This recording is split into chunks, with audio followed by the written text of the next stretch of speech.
Hello বন্ধুরা, সবাইকে good morning. আজ তো সরস্বতী পুজো। দেখো সকাল সকাল ঐশী উঠে পড়েছে, উঠে সাজুগুজু করছে। তো ওকে একটা জামা পরিয়ে দিয়েছি প্রথমে, তারপর একটা কপালে টিপ দিলাম, ভাবলাম চোখে একটু কাজল পরিয়ে দেবো, কিন্তু যা ছটফট করছে আর পরাইনি। তো এক্ষুনি পরালেই মুখময় মেখে ফেলবে।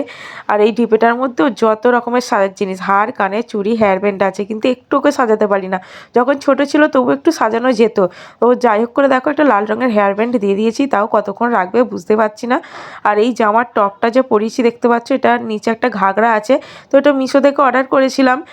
আর এই যে স্কার্টটা এতটা বড় হচ্ছে যে ঐশীর বুকে তুলে বাঁধা হচ্ছে, তাও দেখো গুটিয়ে দিচ্ছি, তাও নেবে নেবে চলে যাচ্ছে।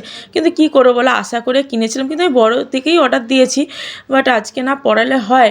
আর হলুদ লাল দিলে হয়তো ভালো হতো, কিন্তু এই কালারটাও খুব সুন্দর লাগছে। ভেবেছিলাম ওর জন্য কাপড় কিনবো, কিন্তু দেখো স্কার্টটা তবু দড়ি দিয়ে বাঁধা, তবু গুটি গুটিয়ে পরানো যাবে, কিন্তু কাপড়টা কি আর পরানো যাবে? দেখো ওর লুকটা কেমন হয়েছে। তো স্কার্টটা গুটি দেওয়ার পরে একটু হয়েছে, জানি না কতক্ষণ রাখবে। তো আমি ওকে এখন মাঠে নিয়ে যাব, মানে আমাদের ক্লাব ঘরে সরস্বতী পুজো হয়। দেখো ঐশী এখন ফুল ছিঁড়ে পুষ্পাঞ্জলি দিচ্ছে, গোটা রাস্তা ময় দেখো। তো ওকে নিয়ে এখন যাচ্ছি। আর এই যে আমি এখন রেডি হইনি। তো আজকে সরস্বতী পুজো, যখন আমার বিয়ে হয়নি কত আনন্দ করতাম সরস্বতী পুজোয়।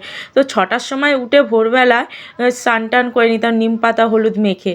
আর এখন দেখো বাড়ির বউ হয়ে গেছি, চান টান করে এমনি কাপড় পরেই ঘুরছি। এই যে চলে এসেছি আমাদের ক্লাব ঘরে। তো ঐশী ঢুকছিল না, আর এখনও বাউন ঠাকুর আসেনি, তো কেউই আসেনি। এখন দেখো সরস্বতী মা একা বসে আছে, কোনো জোগাড়ও নেই। তো ততক্ষণ আমি পেছন দিকে ঘুরতে নিয়ে এলাম ঐশীকে। দেখো এটা হচ্ছে ক্লাবের পেছন দিকের রাস্তা।